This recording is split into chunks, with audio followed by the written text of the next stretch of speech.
Hi everyone, good morning. My name is Emily Tobin. I'm the Editor-in-Chief of the World of Interiors, and I'm very pleased to be here, not least because the last time I was in this building was my graduation ceremony. So very nice to be here quite a few years later, and even nicer to be here with the wonderful Charlotte Freemantle, who I'm sure that most people in this room will know. Charlotte is one half of the Pimlico Road stalwart Jamb, who are makers of the most beautiful reproduction furniture and lighting, and they also sell antiques. And more recently, Charlotte has dipped her toe into the world of interior design, and that is what we're going to be talking about this morning. Her most recent project, and indeed her first proper project, was Aldourie, which is a Scottish castle that is thankfully free from all of the Caledonian cliches, but instead it is elegant and it's informal, and as you would expect, it is filled with the most exceptionally beautiful things. And as I said, this is Charlotte's first interior design project, except, I suppose, for yours and Will's house in South London. So both of these buildings have become a really exceptional calling card for what Charlotte and Will do at Jamb. And no doubt it was this ability to create these really beautiful layered rooms which drew the owners of Aldourie to Charlotte. And I understand Anne, the owner of the castle, when she asked you to decorate, her guiding principle was she wanted you to make it a home. So how did this inform your approach?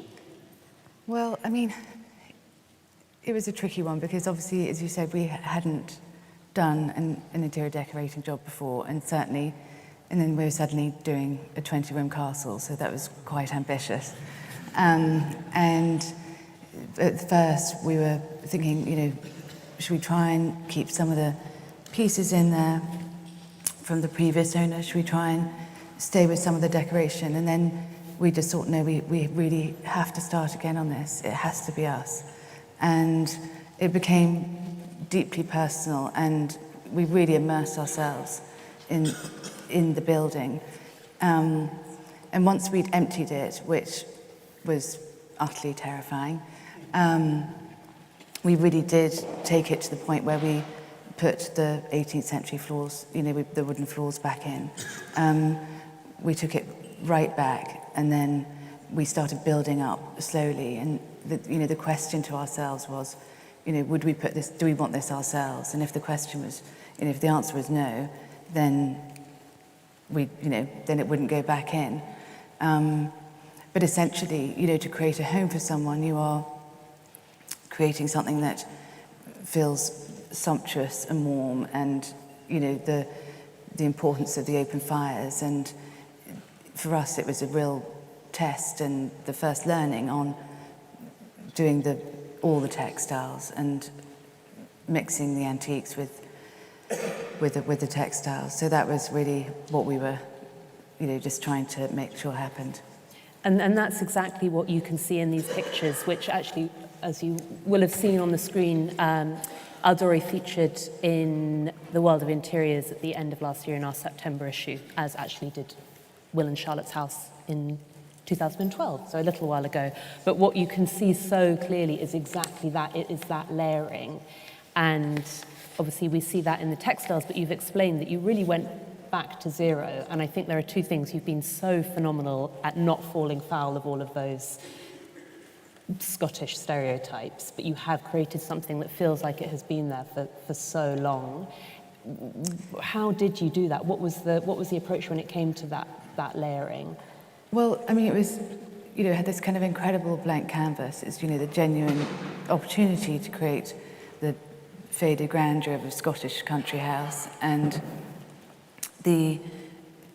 by bringing in the antique furniture and then having the opportunity to be able to make things if we couldn't find the piece we needed, we managed to make it feel like an evolved interior. The very fact that we're putting antiques from our inventory into rooms that were 250 years old, and the library had the most incredible desk in it with its old leather top with the old ring marks on the top, and that made it feel like it had always been there, and it was making sure it was very authentic, for the date, going all the way through from the 18th century up.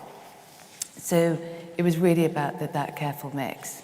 Yeah, and I think that's something I've heard both you and Will talk about before, is this idea of high-low, and how does that play out? Well, I mean, the one thing that we obviously didn't get rid of was all the ancestral paintings. That would really help to kind of, we used to build these A-frames within the building, and have all the paintings that we'd taken off the walls, and we would kind of go through them and then decide what rooms that they would go back into in terms of date, and doing a very kind of careful hang.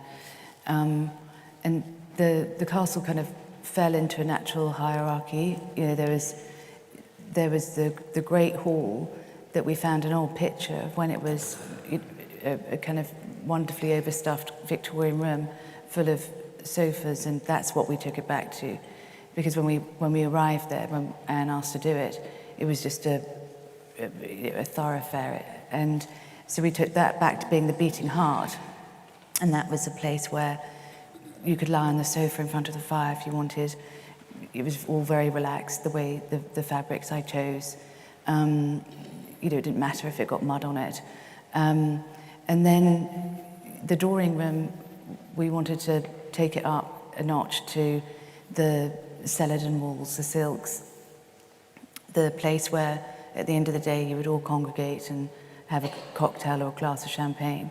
I mean, I suppose it was a question of contrast. You've got the two dining rooms there, and you've got the laird's room, which was trying to be polite, and we took it back to being a square room. It was robust.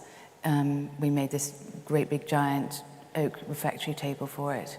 I hand-dyed these big swathes of linen in this kind of tobacco colour to reflect the hills outside, and that was in contrast with a very fine and pretty dining room, which was about the linens, and we bought absolutely everything for the castle. So the glass candlesticks, it's all candlelit, the dining room. So it was that, I suppose, with the high-low within the castle.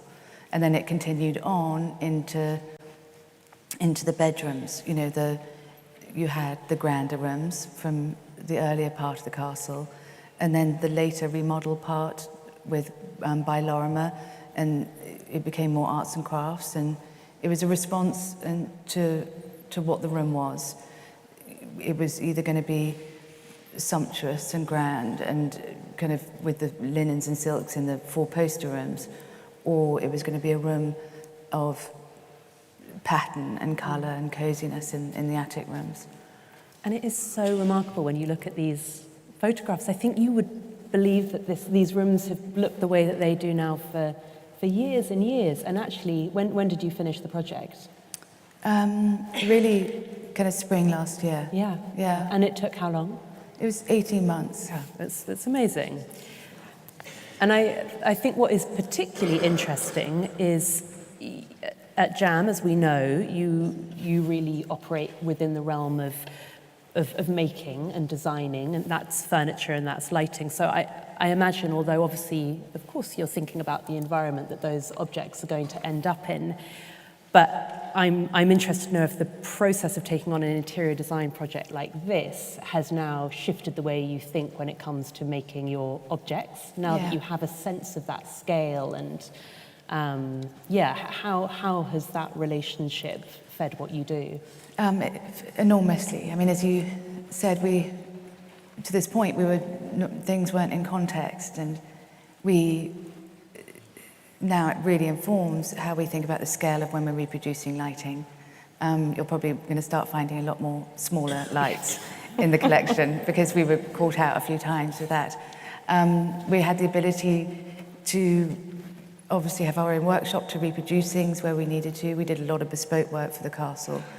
It opened up many other ideas. We I would find Will, in a dark room rocking because he couldn't work out how we were going to find 12 beds. And when we did find a really beautiful four-poster bed, we had the ability to reproduce it. And so that started that collection. And because we weren't, every single room had to be totally different. There was no, nothing was the same in every single room. We also we started making a lot of mirrors with the Fox glass. So I think it was just, it showed us what we can do, and to fulfill everything that we want to sell at Jamb and what we both believe in.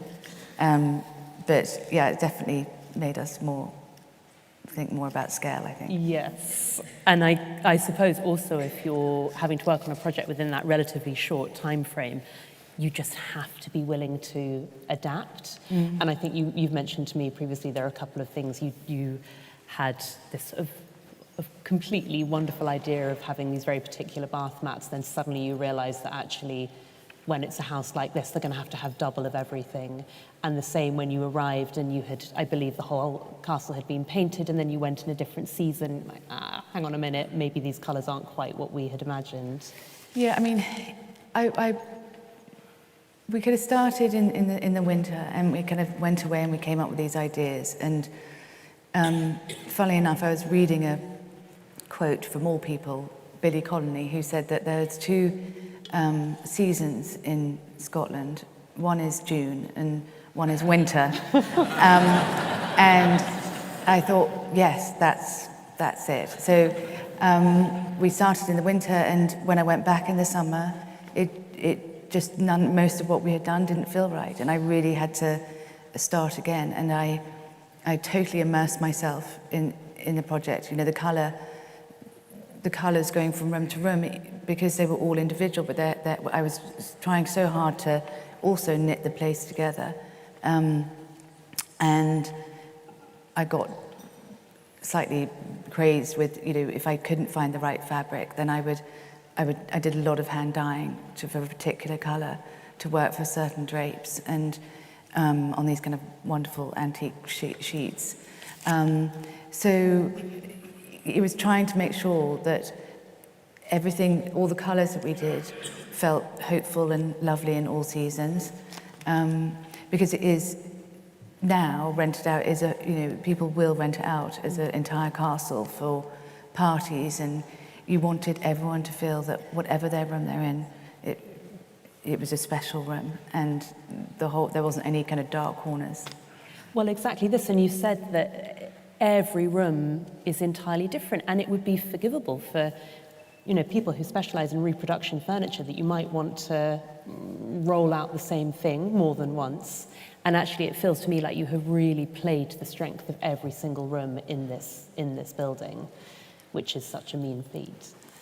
I think it was, the castle was remodeled to be the kind of fantastical baronial building it is. It was like 1860, and that's when tourism was really starting in the Highlands, and it became, that was when the castle was going into the place of being an entertaining space. And we really listened to the character of each room. And Anne was very, very involved, and we spent a lot of time on the phone together, ensuring that there was no pot cupboard that was repeated either side of the bed. No lamp was the same. We were just wanting to talk to the different space. We wanted the attic rooms to feel jewel-like, and you're enveloped by them. And then obviously you had the four-poster beds, which were rooms which are at the top of turrets, and you walk in, and there it was with all the the fine linens. So we were lucky that obviously we had also the inventory to feed it. And so now, having done this incredible project at Aldourie, how has it shaped you thinking about future projects? Is interior design going to be something that you continue to do? It would be lovely. We were given, it was such an extraordinary opportunity to be trusted by Anne, and really she let us really do what we were going to do. You know, Will and I have built a business to having a shared aesthetic, and this was this really shows what it is when we're together doing something on this scale. So it would be wonderful. I mean, of course, also looking back, you think, how on earth do we do that and run the business? But yes, I mean, I think if there are certain projects that you could do something top to toe, then that would be great.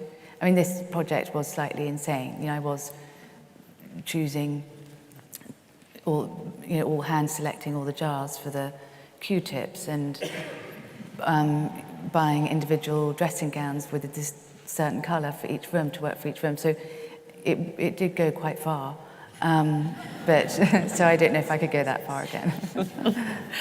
Well, thank you very much, Charlotte. I hope that, as everyone can see from these pictures, it really is truly such a phenomenal place, and I have been lucky enough to visit it. And I think it's such an incredible thing to not only create something that looks like it has been there for so long, but also when you're there, you sort of feel comfortable kicking off your shoes and sitting on a deeply comfortable sofa. You know, you don't feel like you have to sit upright and behave immaculately, which frankly I think is what we all want when we're in a building or in a house. So huge thanks to Charlotte, and yeah, we all look forward to seeing what you do next. Thank you.